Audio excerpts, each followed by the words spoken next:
Temos mais uma apresentação hoje da professora, vou chamar a professora Fernanda Aguilera. Tá?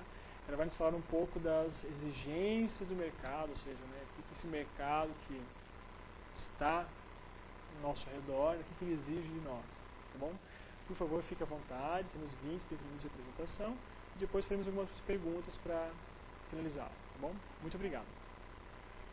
Bom, obrigada, professor Luciano, pelo convite. Gostaria também, como os outros apresentadores, de parabenizá-lo pela iniciativa. Eu acho que é muito importante que os jovens de hoje parem para refletir de fato a respeito da sua escolha profissional, para que seja uma escolha mais consciente, né, mais adequada à realidade também. Né? E para finalizar a tarde de hoje, então, nós vamos falar um pouquinho sobre as exigências do mercado de trabalho. Né? Que mercado é esse que nos aguarda? Muitos alunos alguns adolescentes que devem estar nos assistindo podem estar se perguntando, mas puxa vida, eu nem acabei de decidir o que eu quero fazer, né? Eu ainda nem sei se eu vou passar no vestibular, já tem alguém falando que eu tenho que me preocupar com as exigências do mercado de trabalho? Sim. Se a gente considerar, né, que a entrada para a universidade, os anos universitários, são um período de transição, a hora de pensar nas exigências do mercado de trabalho é agora. Né? Por quê? Porque a gente precisa ter conhecimento da realidade para poder fazer uma escolha consciente. É claro que hoje o mercado de trabalho está mudando muito depressa e a gente não consegue fazer uma projeção por longos anos, mas sim por curtos períodos. Né? Mas a gente precisa conhecer a realidade, né? E também se preparar para esse mundo do trabalho em mudanças que a gente vai conhecer daqui a pouquinho. Até agora, os estudantes estavam numa condição bastante favorável no sentido da acomodação. Né? Até o ensino médio parece que está tudo muito pronto e os compromissos e responsabilidades dos estudantes dizem mais respeito àquilo que lhes é passado, àquilo que lhes é cobrado, né? Cumprir com os trabalhos escolares, estudar direitinho para tirar notas. Né? Isso já basta para alcançar o resultado que é esperado dele. Que resultado é esse? A aprendizagem e a aprovação. O desempenho acadêmico. Quando a gente vai para o mercado de trabalho, essa realidade muda drasticamente. É hora de colocar a mão na massa. Então não basta saber, precisa saber fazer. Você tem que aplicar os conhecimentos, você tem que saber resolver problemas, você tem que saber lidar com situações inusitadas. Você tem que ser prático. Como mudar de um mundo de acomodação para um mundo em que você tem que ser extremamente ativo? Né? A universidade nos prepara um pouco para isso. É na universidade que a gente precisa aprender a correr atrás das oportunidades, a enriquecer as experiências. O conhecimento não vem tão pronto assim. A gente precisa se dedicar um pouco mais. Né?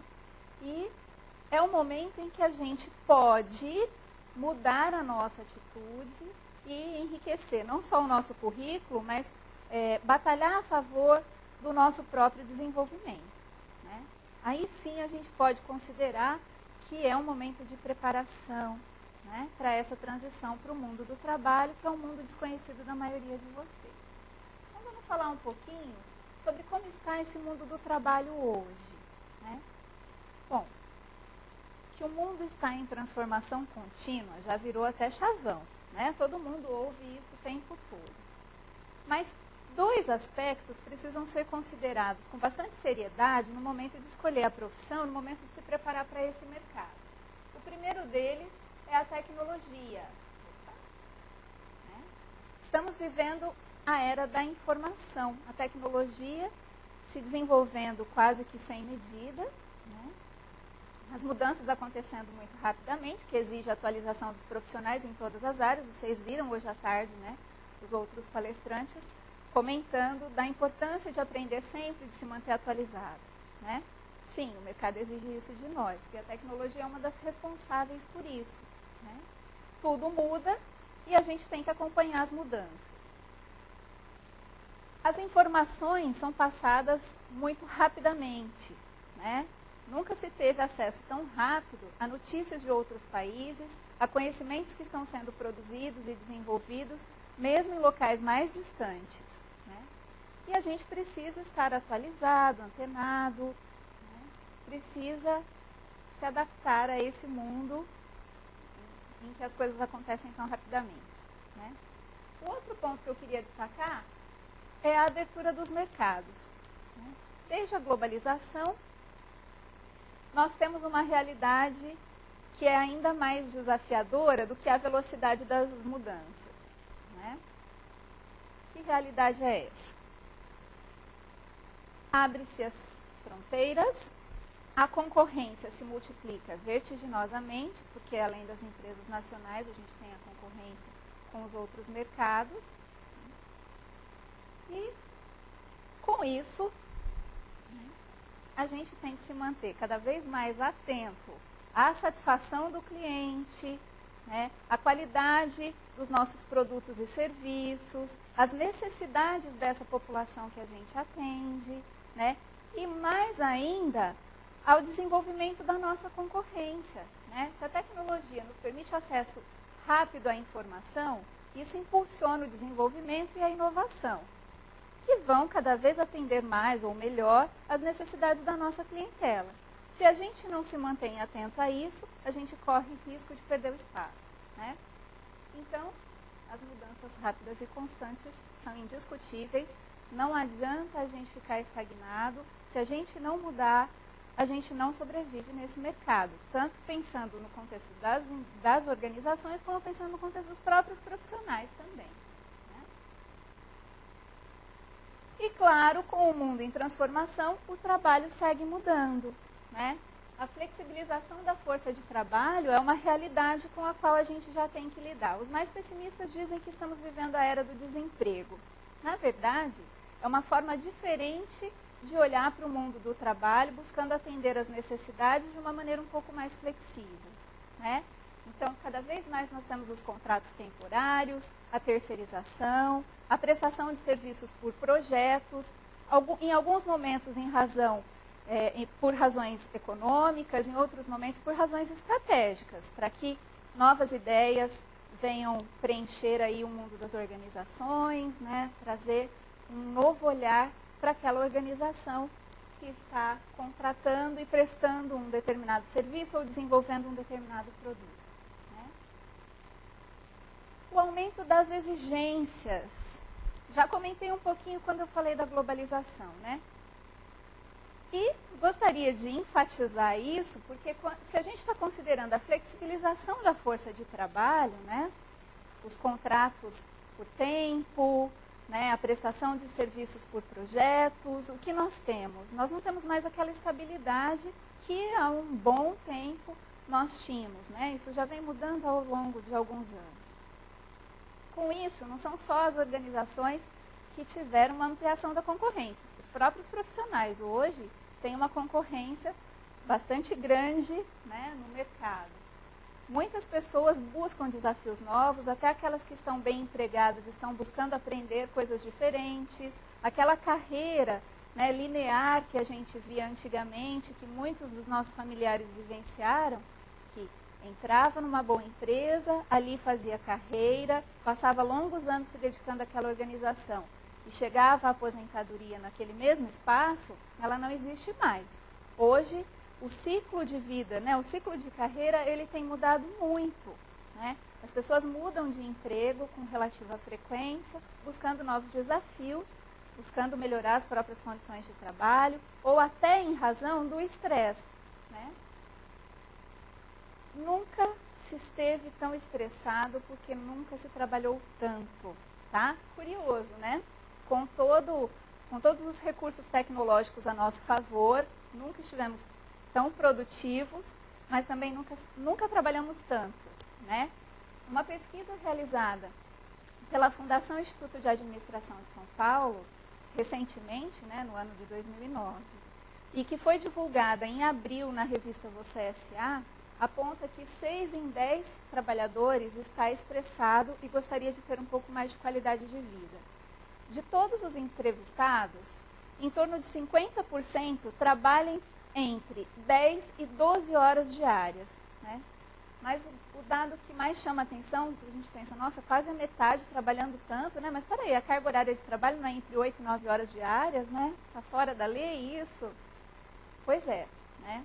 O dado mais interessante é que 50% trabalham entre 10 e 12, mas 9% trabalha 13 horas ou mais por dia, né? E num momento em que tanto se discute a redução da jornada de trabalho para lidar com o desemprego. Isso é bastante curioso, né? É uma realidade desafiadora. Já que a gente está tocando nesse assunto, né, do desemprego, gostaria de mostrar para vocês uma realidade um tanto quanto paradoxal, né? Pensando em 2009, que foi o ano da crise mundial, né? A crise dos mercados, também em razão, né, dessa nossa vulnerabilidade após a abertura de mercados, né? Se a gente, ao mesmo tempo em que tem acesso às informações muito rapidamente, a gente também se torna mais suscetível, mais vulnerável à crise financeira de países mais distantes, né? Que foi o que aconteceu. Mas olha que curioso o quadro que se pinta sobre a realidade brasileira no ano de 2009. Né? Os dois dados são extraídos da Folha de São Paulo, do início do ano também. Né? Enquanto nós tivemos lá 2 milhões de pessoas em situação de desemprego, né? 1.700.000 vagas aproximadamente ficaram abertas em razão da falta de mão de obra qualificada. O que isso representa? O que está acontecendo? Parece que há um descompasso, né, entre a realidade, as necessidades do mercado, as exigências do mercado, os espaços que têm sido abertos aos profissionais, né, e a preparação da população para ocupar esses espaços, né, para ser de fato atenta, né, ou atender de fato, satisfazer de fato as necessidades do nosso mercado.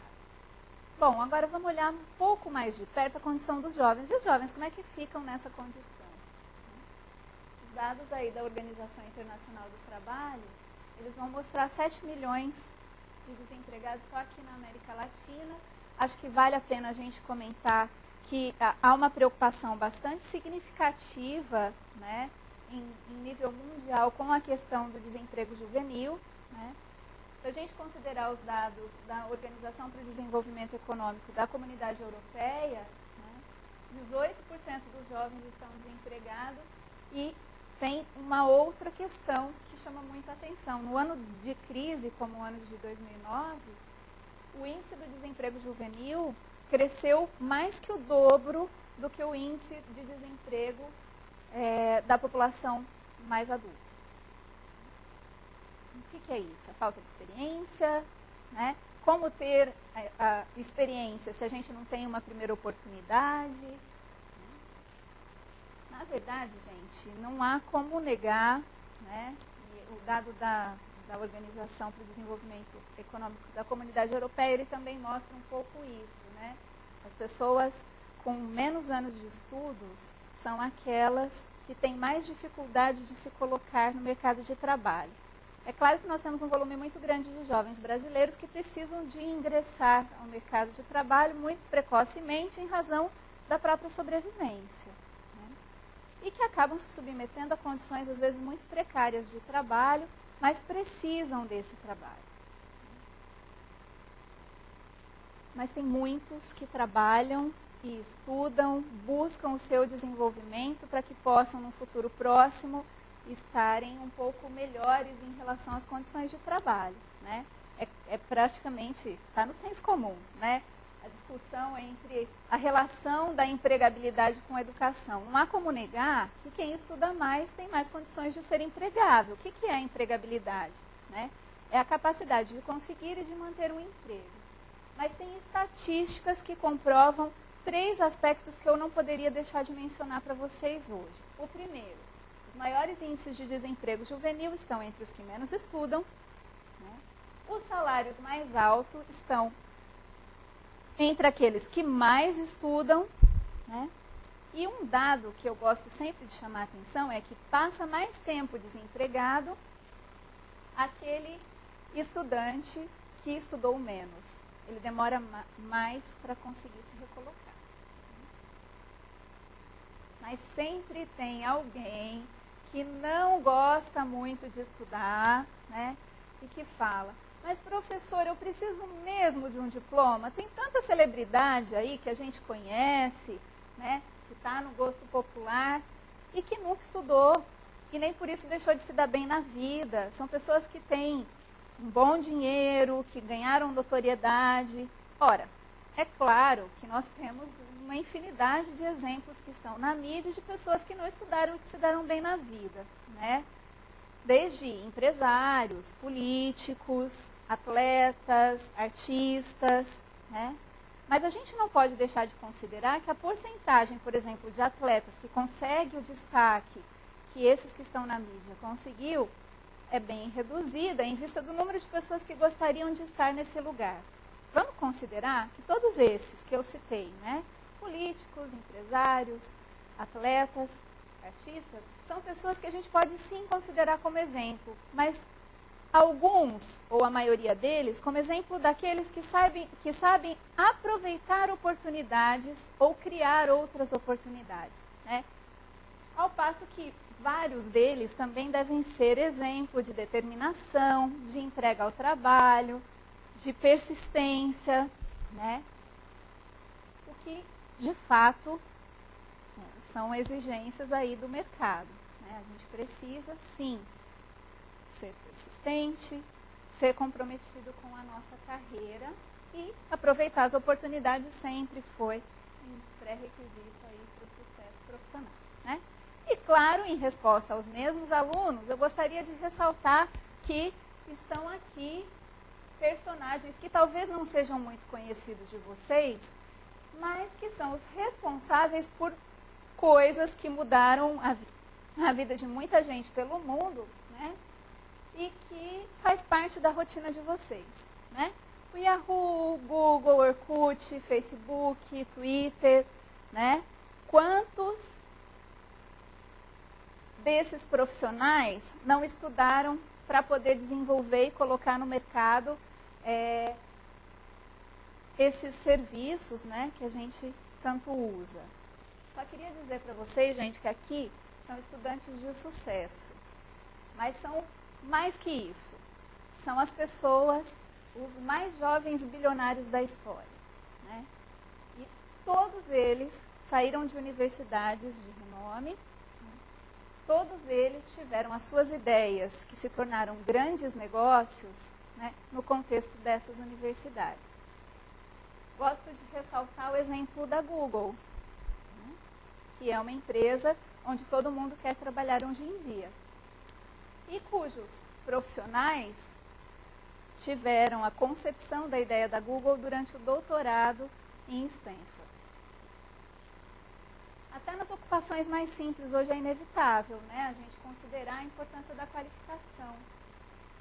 Se antes, vamos pensar na nossa realidade regional, né? Se antes o corte da cana só necessitava o domínio do manejo do facão e muito esforço físico, né, mas bastava para a pessoa dar conta do seu trabalho, hoje ela precisa ter um mínimo de conhecimento, ou daqui um futuro muito próximo, essa função exatamente não vai existir mais. É claro que com bastante conforto, bem mais conforto, se fará a colheita da cana nos próximos anos. Isso já é uma realidade, né? Mas eu gostaria que alguém que tenha curiosidade, né, no momento de AgriShow, conhecer uma colheitadeira. Hoje ele tem que pilotar uma colheitadeira, com um painel bastante complexo que ele precisa compreender, para isso ele vai passar por treinamento, né, ele também vai ter que estudar. Bom, então vamos ao que mais interessa, né? Acho que ao longo da minha fala eu já fui dando pistas bastante significativas do que o mercado de trabalho exige. Qualificação técnica, gente, é o que está faltando nas mais diversas áreas e não só no nível superior. Curso técnico tem várias funções nas indústrias que exigem apenas a qualificação em nível médio, né?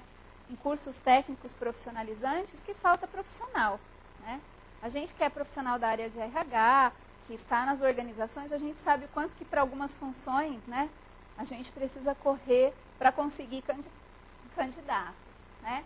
Conhecimentos em informática, isso também já é chavão, né? Segundo idioma, antigamente se falava que o inglês era obrigatório, hoje ele não é mais diferencial, né? O diferencial vai ser o terceiro idioma, até quarto idioma, dependendo da organização, né? Mas uma coisa que muita gente diz, professora, qualificação não é exigência de emprego, não é garantia de emprego, não. De fato não é, gente, mas voltando àquilo que eu já tentei conversar um pouco com vocês, né? Não é garantia de emprego, mas a falta dela vai implicar em maior dificuldade de colocação no mercado, salário mais baixo, chance de crescimento reduzida, por melhor profissional que você seja, você precisa estar atualizado, né? E condições e relações de trabalho um pouco mais precárias também, né? Você não vai ter alguns confortos, né? Mas muita gente coloca aqui, então um diploma é um passaporte de acesso ao mercado de trabalho. Eu ouço isso muitas vezes dos alunos, é uma coisa que me preocupa muito, né? Porque quero trazer para vocês aqui um outro alerta. A gente não pode partir do pressuposto que passar pela universidade, apresentando o desempenho acadêmico meramente e tirando o nosso diploma, a gente vai ter a garantia de trabalho. Não vai, né? Até porque existe uma diferença muito grande entre ter diploma e ser profissional. Ser profissional é uma questão de atitude, né? É postura, é comprometimento, é envolvimento com o seu trabalho, com a população que você atende, né? E isso você vai ter que construir. Isso é uma atitude pessoal, né? Uma coisa que você tem que ir em busca, não só a universidade. Não vai ser a universidade que vai fazer por si só te formar um profissional. Você também precisa estar disponível, né, e disposto a ter uma atitude profissional. Então, vamos falar disso agora, né? As competências comportamentais que têm sido exigidas. Já falei bastante da qualificação, agora vamos falar das competências comportamentais, né? Ética e senso de excelência. Está lá, em primeiro lugar da lista, né? Por que será? Bom, hoje a gente vive o culto à excelência, né? Você precisa se destacar, as organizações precisam se destacar, os serviços têm que ser os melhores possíveis, a qualidade é imprescindível para atender às necessidades da população que se busca, né, enquanto cliente, ou que se atende, né?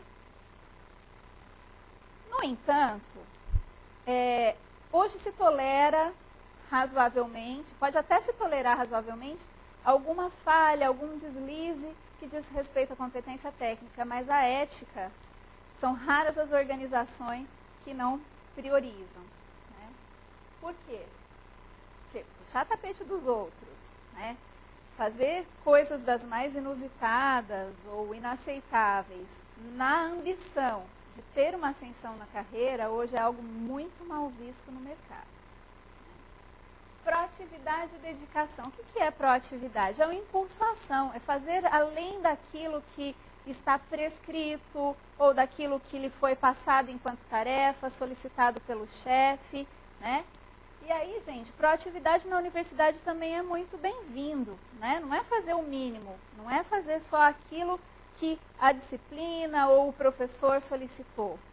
Vamos correr atrás de aprofundar os nossos conhecimentos, vamos buscar o nosso próprio desenvolvimento, né? Vamos construir o nosso papel profissional, né? E a dedicação, ela é imprescindível, né, para que você consiga esse desenvolvimento de fato. Né? Bom relacionamento interpessoal está aqui como um terceiro item, porque nunca se trabalhou tanto em equipe, equipes multidisciplinares, com pessoas muito diferentes. Às vezes, administrar essas diferenças não é fácil, né? Você precisa ter boa comunicação, saber negociar, saber vender as suas ideias, administrar conflitos. Tudo isso são competências comportamentais, né, que estão ligadas aí a um bom relacionamento interpessoal.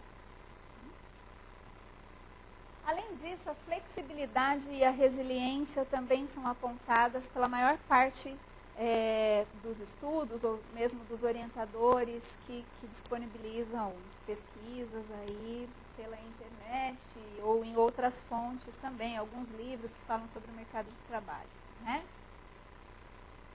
Muita gente entende que flexibilidade e resiliência são a mesma coisa.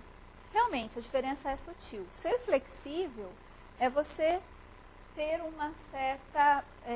um certo jogo de cintura, se adaptar a situações, né? Saber ceder quando necessário, saber batalhar por algo que pareça estar um pouco mais distante, superar barreiras, né? A resiliência, ela vai além da flexibilidade.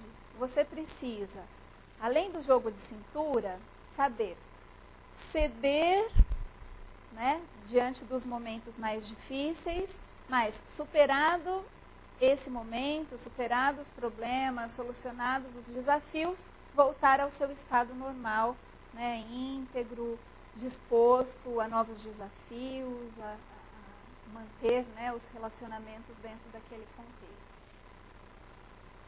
Desenvoltura e autoconfiança. Hoje se fala muito no profissional descolado, né? Que profissional é esse? É aquele que, primeiro, ele tem a competência técnica para saber o que ele faz, né? Mas ele também tem a autoconfiança, né, de defender as suas ideias, é claro que com muita responsabilidade, né, se abrindo a ouvir o outro, né, mas com desenvoltura, com traquejo para lidar com as situações, né? Espírito de equipe. Mas por que essa palavra equipe está de volta aqui se a gente acabou de falar das equipes lá no bom relacionamento interpessoal, né? Na verdade, gente, o espírito de equipe é você saber reconhecer a contribuição de todos aqueles que de algum modo ajudaram ao alcance dos resultados. É muito comum as pessoas, às vezes tem todo um grupo de apoio, né? Todo mundo coloca um pouquinho a mão naquele projeto ou naquele produto, naquele serviço, né? Só que aquele que desponta lá na frente, que coloca o serviço à disposição da comunidade, é quem colhe o mérito do empreendimento bem-sucedido, né? Espírito de equipe é você saber valorizar toda a contribuição que você teve, saber reconhecer, né, que o seu trabalho também depende do trabalho dos outros. E que o mérito é de todos. Qualidade de vida. Nunca se buscou tantos profissionais que tenham hábitos saudáveis. Porque, é claro, hoje se trabalha muito, as pessoas se estressam, muitas adoecem pelo trabalho, se afastam, se tornam menos produtivas, né? Então, buscar o equilíbrio, né? Buscar hobbies, atividades de lazer. É muito importante a gente cuidar da nossa vida pessoal também, além da dedicação ao trabalho. O mundo do trabalho hoje nos exige uma atitude quase que workaholic, viciada em trabalho, extremamente exaustiva.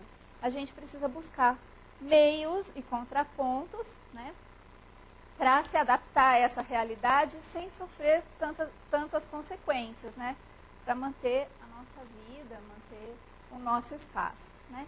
E, por último, a superação de limites e a capacidade de avançar. Hoje não tem espaço para aquele sujeito que queira ficar estagnado, tá? A gente tem a necessidade de aprender sempre, vocês já ouviram isso muitas vezes hoje, né? E superar, ir além, querer buscar algo, buscar novos desafios, né? A gente precisa se considerar, enquanto profissional, por mais experiente, né, descolado, bem-sucedido que a gente seja, reconhecer que o mercado de hoje espera que a gente se veja como um diamante ainda bruto, né, que está sendo lapidado e que pode melhorar sempre. Bom, só queria então deixar aqui como algumas mensagens finais agora, né? Entrar na faculdade, gente, é só o primeiro passo.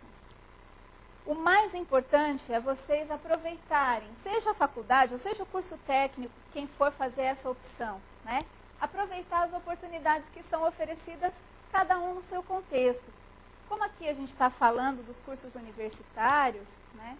Eu optei por deixar algumas experiências aqui que são muito enriquecedoras para que, antes mesmo de entrar na universidade, vocês saibam que elas existem, né, e venham com a disposição de se abrir a experiência, de aproveitar ao máximo as oportunidades, né? Então, os estágios, tanto os curriculares como os extracurriculares, os estágios de observação que os professores anteriores comentaram, né? A iniciação científica, o contato com a comunidade.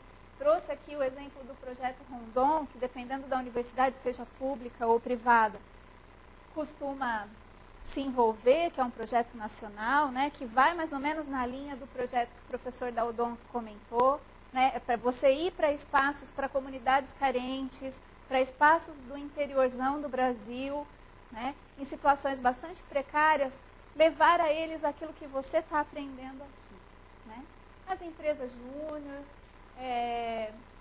disciplinas eletivas em outros cursos. Quanto mais você aproveitar esse momento a favor do seu desenvolvimento, mais chances você tem de se destacar, né? Mais diferenciais você vai ter, não só a título de currículo, né, que muita gente se preocupa em fazer currículo. Mais que fazer currículo, gente, a gente tem que se desenvolver enquanto profissional. E muita gente, então, procura os psicólogos do trabalho dizendo: eu queria aprender o caminho para o sucesso. Como que a gente faz para chegar lá? A gente trouxe aqui algumas dicas, mas eu queria encerrar com vocês dizendo que não existe um único caminho, são muitos os caminhos possíveis e que cada um de nós tem uma infinidade de habilidades, temos os nossos limites também, precisamos estar conscientes deles, tanto para valorizar aquilo que a gente tem a oferecer, como para buscar superar os nossos limites, né? Promover o nosso próprio desenvolvimento, buscar o nosso próprio desenvolvimento continuamente, né? E construir o nosso caminho de sucesso. Cada um pode construir o seu caminho com base nas escolhas que fizeram ao longo da vida profissional, né?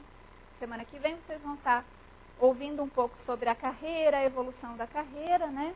E eu espero ter contribuído para que cada um possa escrever a sua própria história com bastante autonomia, né?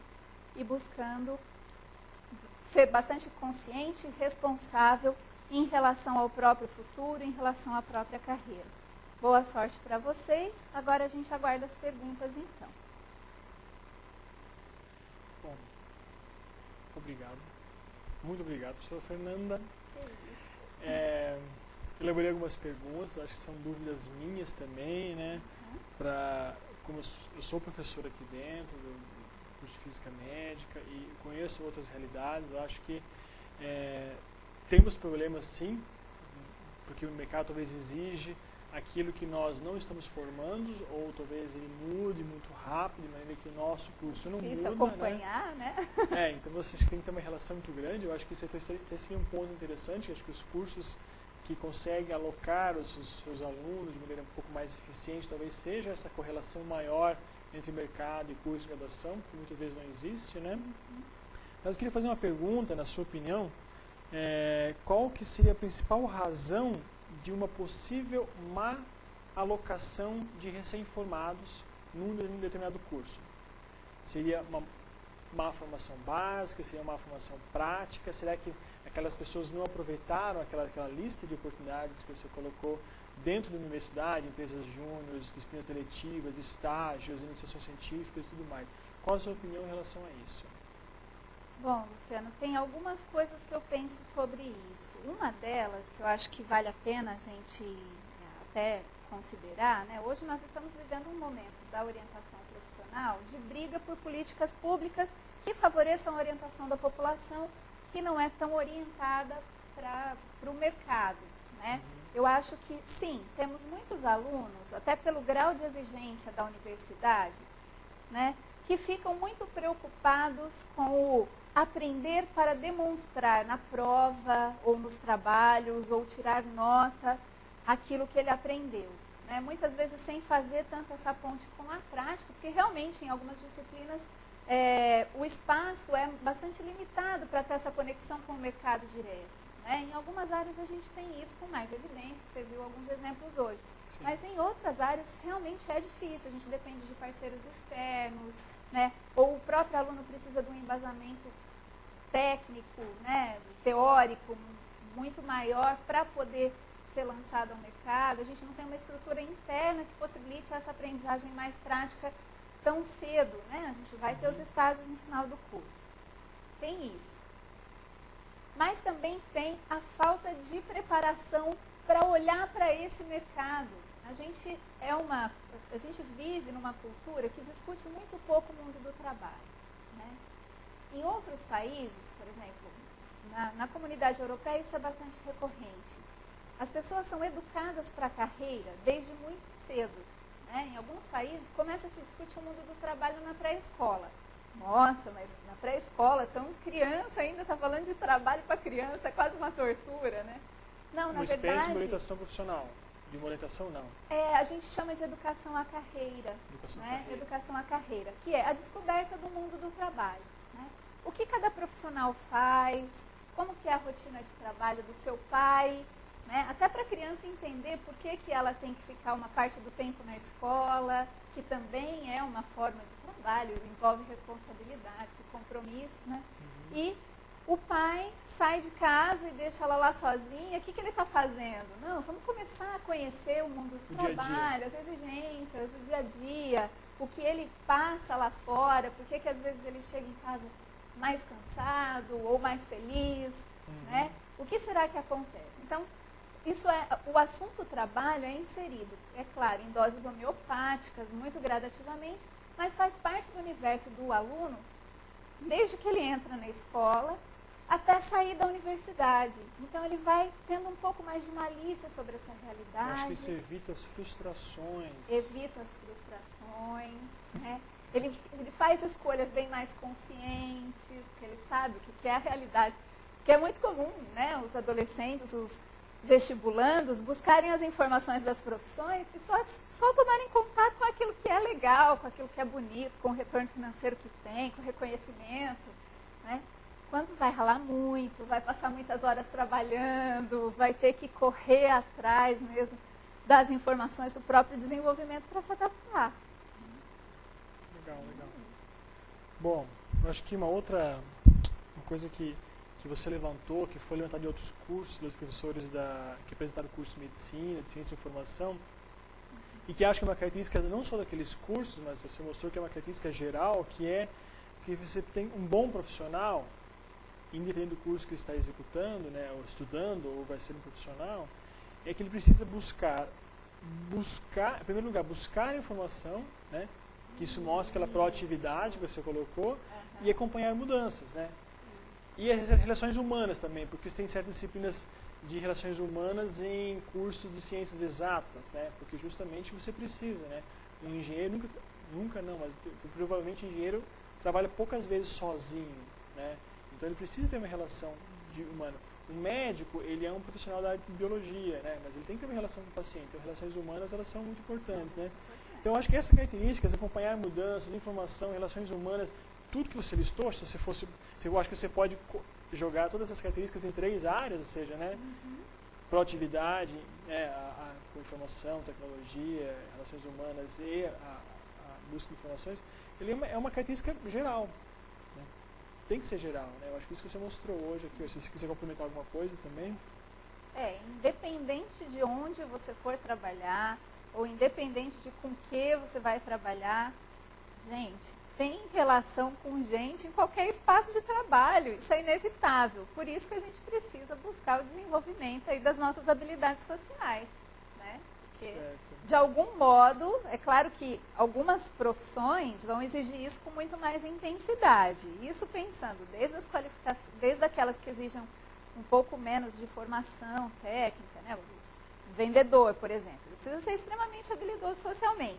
Até aquelas que são mais técnicas. Vou trabalhar no laboratório, fazendo medida, trabalhando com o maquinário do laboratório, mas ele precisa ler os dados e falar sobre esses dados de uma maneira clara e convincente, defendendo ideias.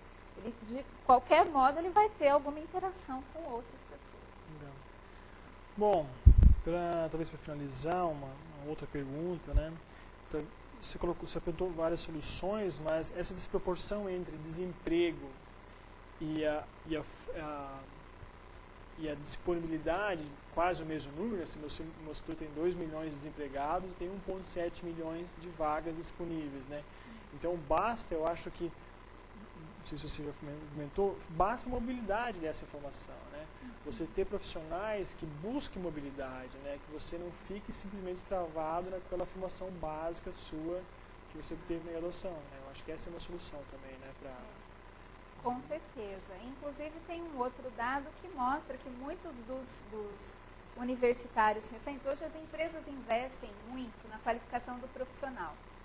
Tem muita empresa que paga bolsa para o funcionário numa determinada área que não fez o curso de formação universitária ou tem formação universitária, mas ele se destacou de alguma maneira, foi alocado numa outra área que não sua área de especialidade, para ir fazer curso fora, desde faculdade mesmo até a especialização. Então, isso já é reconhecido pelo mercado a ponto das próprias empresas se disponibilizarem, né, se disporem aí a investir no funcionário.